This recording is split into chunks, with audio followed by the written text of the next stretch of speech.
दोस्तों, कॉकरोचों ने एक बार फिर से सड़क पर उतरने का ऐलान कर दिया है, जिसके बाद पूरे जंतर मंतर पर बैरिकेडिंग कर दी गई है। पुलिस फोर्स उतार दी गई है, 8-8 फीट की बैरिकेडिंग लगाई गई है। पहले कॉकरोच जनता पार्टी ने सरकार को वार्निंग दी कि अगर बच्चों पर हुई एफआईआर वापस नहीं ली गई तो उन्हें सड़क पर उतरना पड़ेगा। अभिजीत दीपके ने भी सरकार को कहा कि हम शांत नहीं बैठेंगे, फिर सड़क पर उतरेंगे। उधर आशुतोष रांका ने किसान नेताओं के साथ बड़ी मीटिंग कर ली है, जिसके बाद 1000 से ज्यादा जगहों पर प्रदर्शन का ऐलान हो चुका है। अब जंतर मंतर पर बैरिकेडिंग बढ़ाई जा रही है तो सवाल ये उठ रहे हैं कि क्या सरकार प्रदर्शन को लेकर के अवेयर हो गई है। और क्योंकि 8-8 फीट की बैरिकेडिंग वहां पर करी गई है, वेल्डिंग करके उन्हें जोड़ा गया है, तो इसका क्या मतलब है। सबसे पहले आपको अभिजीत दीपके का ताजा वीडियो दिखाते हैं, जिसमें बच्चियों पर हुई एफआईआर को लेकर के उन्होंने अपना गुस्सा निकाला है। कहा है कि अगर प्रधानमंत्री नरेंद्र मोदी को गाली बकने वालों पर एफआईआर हो रही है तो बीजेपी आईटी सेल वालों पर भी हो, जो महिलाओं को गाली देते हैं, उनका अपमान करते हैं। हेलो एवरीवन, मैंने अभी देखा कि एक लड़की के ऊपर गाली देने के लिए केस किया गया है। तो एक बात तो ये है कि अगर आप केस कर रहे हो गाली देने के लिए, तो उन बीजेपी के आईटी सेल पर कब केस किए जाएंगे जो इतने सालों से लड़कियों को गंदी गंदी गालियां ऑनलाइन दे रहे थे। क्या क्या शब्द इस्तेमाल नहीं कर रहे थे वो लड़कियों के लिए, कहीं से भी वो इज्जत नहीं कर रहे थे लड़कियों की। और वो लोग प्राउडली अपने बायो में लिखते थे फॉलोड बाय पीएम मोदी। ऐसे लोगों ने लड़कियों को गंदी गंदी गालियां दी है, उनके ऊपर केस कब होंगे। और बात बस बीजेपी आईटी सेल तक नहीं है, इनके मेंबर ऑफ पार्लियामेंट जो है रमेश बिधूड़ी जी, उन्होंने किन शब्दों का इस्तेमाल किया था एक फेलो मेंबर ऑफ पार्लियामेंट के लिए सबको याद है। यूपी के जो सीएम है योगी आदित्यनाथ, उनका एक वीडियो भी आया था जहाँ पर जो एनआई का कैमरा पर्सन था उसके लिए भी उन्होंने गालियां दी थी। तो ये क्या चल रहा है, इस देश में दो कानून चल रहे हैं क्या। यूथ के लिए एक अलग कानून है और बीजेपी और उनके नेताओं के लिए अलग कानून है। और गाली देना कोई अपराध नहीं है, गाली देना इज नॉट अ क्राइम। अगर कोई गाली देता है वो बुरा हो सकता है, वो बुरी बात हो सकती है, तो उसको आप समझाइए, उसको आप कहिए कि गाली मत दो। लेकिन केस किस बात पर किया जा रहा है। अगर गाली देने पर केस करना पड़े तो सबसे ज्यादा केसेस जो होंगे वो बीजेपी आईटी सेल पर होंगे, क्योंकि सबसे ज्यादा औरतों को गंदी गंदी गालियां उन्होंने ही दी है। और बीजेपी के नेताओं पर होंगे जिन्होंने इतनी गंदी गालियां इतने सालों से दी और पार्लियामेंट के अंदर भी दी। दोस्तों, एक 15 साल की लड़की रुचिका ने जंतर मंतर पर प्रोटेस्ट के वक्त गालियां दी थी, जिसके बाद उस पर एफआईआर हो गई, उसको माफी मांगनी पड़ी। इसके बाद नरेंद्र मोदी ने भी रील बना दी कि मैं बच्चों को माफ कर रहा हूं। लेकिन अब आती है मेन बात प्रदर्शन की। कॉकरोच जनता पार्टी का जो प्रोटेस्ट है वो 3 शर्तों पर खत्म हुआ था। धर्मेंद्र प्रधान का इस्तीफा, प्रोटेस्ट के दौरान बच्चों पर हुई एफआईआर को वापस लेना, जहां कहीं भी ऑल इंडिया में प्रदर्शन हुआ। साथ ही तीसरा कि नीट पेपर लीक के बाद जो बच्चों ने सुसाइड किया उनके परिवार वालों को मुआवजा दिया जाए। लेकिन प्रधान का इस्तीफा हो गया, बाकी की मांगे जो है अभी तक वो पूरी नहीं हुई हैं। कई जगहों पर बच्चों पर एफआईआर भी हो रही है और इसी को लेकर के स्टूडेंट्स भड़के हुए हैं, कॉकरोच जनता पार्टी भड़की हुई है। अभिजीत दीपके ने कहा कि सरकार को ये समझना होगा कि बच्चों का गुस्सा शांत नहीं हुआ है, जनता में अपार आक्रोश है और जरूरत पड़ने पर दोबारा विरोध प्रदर्शन होंगे जो पहले से भी ज्यादा बड़े होंगे।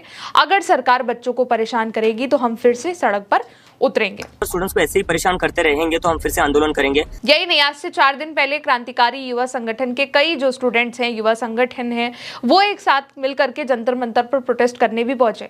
बच्चों ने नारे लगाए, पोस्टर लहराए और जो भी स्टूडेंट प्रदर्शन के दौरान जिन बच्चों पर एफआईआर हुई उनको, उनके कार्यकर्ताओं, उनकी रिहाई को लेकर के, उन पर हुई एफआईआर को वापस लेने के लिए और कार्रवाई के लिए जिम्मेदार अधिकारियों के खिलाफ एक्शन लेने की मांग वहां पर करी गई थी, जिसमें आयसा की नेहा बोरा भी वहां पर पहुंची थी और ये भी जंतर मंतर पर प्रोटेस्ट हुआ।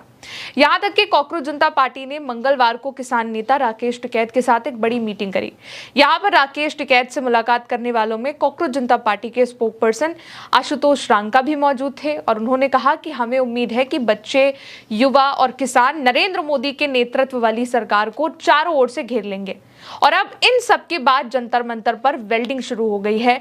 8-8 फीट के बैरिकेड लगा दिए गए हैं ताकि कोई उसको फांद ही ना पाए।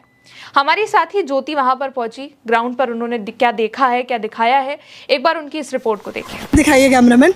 अभी भी यहाँ पर तकरीबन 24 घंटे पुलिस प्रशासन बल तैनात रहता है, रैपिड फोर्स यहाँ पर तैनात रहती है और अंदर भी और सीआरपीएफ के हम आपको जवान दिखाएंगे। ये सीसीटीवी कैमरा, जब हमने शुरुआत में अगर आपको तस्वीरें दिखाई होंगी तो आपको याद होगा कि सबसे पहले यहाँ कैमरों का ही काम चल रहा था, कैमरे जो 24 घंटे की निगरानी में है। अब इस बैरिकेड पे निगाह डालिए। अब तक जो बैरिकेड आपको इस प्रकार से नज़र आते थे, जिन पर फांद कर भी छात्र चले जाया करते थे या आंदोलन से अगर बाहर निकलना होता तो वो इस बैरिकेड को फांद कर निकल सकते थे, लेकिन अब ये तकरीबन 8 फीट कर दिया गया। आप देख सकते हैं कि अगर मैंने खुद भी हील्स पहन रखी है, मैं कितना भी प्रयास करूं तो सिर्फ इतना आ सकती हूँ। इसे फांद पाना या इसके ऊपर कूद पाना लमसम असंभव सा है। और ये पहले लेयर की बैरिकेटिंग में किया गया है। ये एंट्री गेट पे हम आपको दिखा रहे हैं, तकरीबन 6 इधर और 6 इधर जो 8 फीट के बैरिकेड बनाए गए। अब दूसरा अंदर भी 8-8 फीट के बैरिकेटिंग यहाँ पर कर दिए गए हैं। बाकी तो ये छोटे छोटे 5 फीट के आपको शुरू में ही देखने को मिले हैं। देखिए बेल्डिंग का काम भी हम अभी आपको दिखाएंगे, लेकिन ये बैरिकेटिंग की दूसरी लेयर। यहाँ डेंटिंग पेंटिंग का काम चल रहा है, तो ये अभी भी चिपक रहा है। प्रशासन की गाड़ी आपको दिखाई दे रही होगी जो 24 घंटे यहाँ पर अब निगरानी रख रही है। हालांकि 36 दिन पहले जब ये आंदोलन चल रहा था उस दौरान भी इसी प्रकार से प्रशासन की गाड़ी तैनात थी जो 24 घंटे दिन रात छात्रों पर निगाह रखती थी। अब ये बैरिकेड की दूसरी या तीसरी लेयर आप देख सकते हैं। इन सब पे पेंट कर दिया गया है और फिर से दिल्ली पुलिस लिख दिया गया है। मैंने आपको शुरुआत में ही कहा था, तमाम आंदोलन जीवियों ने बहुत कुछ इस पर लिखा हुआ था। अब बैरिकेटिंग को ये देखते हुए आप चलिए, कई सारे एक्स्ट्रा बैरिकेड हैं जो पूरी दिल्ली से ही जो काम यहाँ पे कर रहे हैं उन्होंने हमें बताया कि पूरी दिल्ली से जितने भी बैरिकेड हैं वो मंगा लिए गए हैं। एक वीडियो में पूरा ये आपको दिखा पाना भी लमसम असंभव है। ये एंट्री और चेकिंग गेट है। जो आप आते हैं तो सबसे पहले यहाँ से आपकी चेकिंग होती है या फिर इससे पहले भी आपकी चेकिंग होती है। अब यहाँ देखिए कितने सारे बैरिकेड रखे गए हैं, गिन पाना भी मुश्किल होगा। मुझे लग रहा है यहाँ से लेकर कितनी सारी लेयर्स में आपको आगे तक बैरिकेड पर बैरिकेड ही दिखाई दे रहे होंगे। ये प्रशासन बल से तैनात है। ये लोग यहाँ पर RAF की टीम है, रैपिड एक्शन फोर्स। ये एक लेयर है और आगे तक दिखाइए वो जंतर मंतर है जो खचाखच भरा हुआ था और हो सकता है कि एक बार ये फिर से भर जाए, क्योंकि अभिजीत दीपके जो कि CJP के फाउंडर हैं और उसके साथ ही साथ सौरभ दास जो उसके प्रवक्ता हैं, वो सभी लोगों ने ऐलान कर दिया है कि वो फिर से इसी जंतर मंतर पर आ सकते हैं और एक बार फिर से अपने आंदोलन की शुरुआत कर सकते हैं। अब इस तैयारी और कॉकरोचों की चेतावनी के बाद कई राज्यों की जो पुलिस है उन्होंने बच्चों पर जो FIRs हुई थी जो कि स्टूडेंट प्रोटेस्ट में शामिल हुए थे उसको वापस लेने का भी भरोसा दिलाना शुरू कर दिया है। लेकिन कॉकरोच जनता पार्टी का जो गुस्सा है वो शांत नहीं हुआ है। 3 शर्तें थी। शर्त में से एक मान ली गई है कंप्लीटली, धर्मेंद्र प्रधान का इस्तीफा। 2 पर अभी तक आश्वासन है। पहला, नीट पेपर लीक के बाद सुसाइड करने वाले बच्चों के परिवारों को मुआवजा। अभी मुआवजे की राशि कितनी होगी, मिलेगी क्या है, उस पर कोई बयान नहीं आया है। मिलेगी ये बात कही गई थी सरकार की ओर से। दूसरा, ये भरोसा दिया गया था कि इस प्रोटेस्ट में जंतर मंतर पर दिल्ली में जो प्रोटेस्ट हुआ और देश में जहां जहां भी स्टूडेंट्स ने पेपर लीक को लेकर के प्रोटेस्ट किया उन बच्चों पर कोई FIR नहीं होगी और जो है उसको वापस ले लिया जाएगा।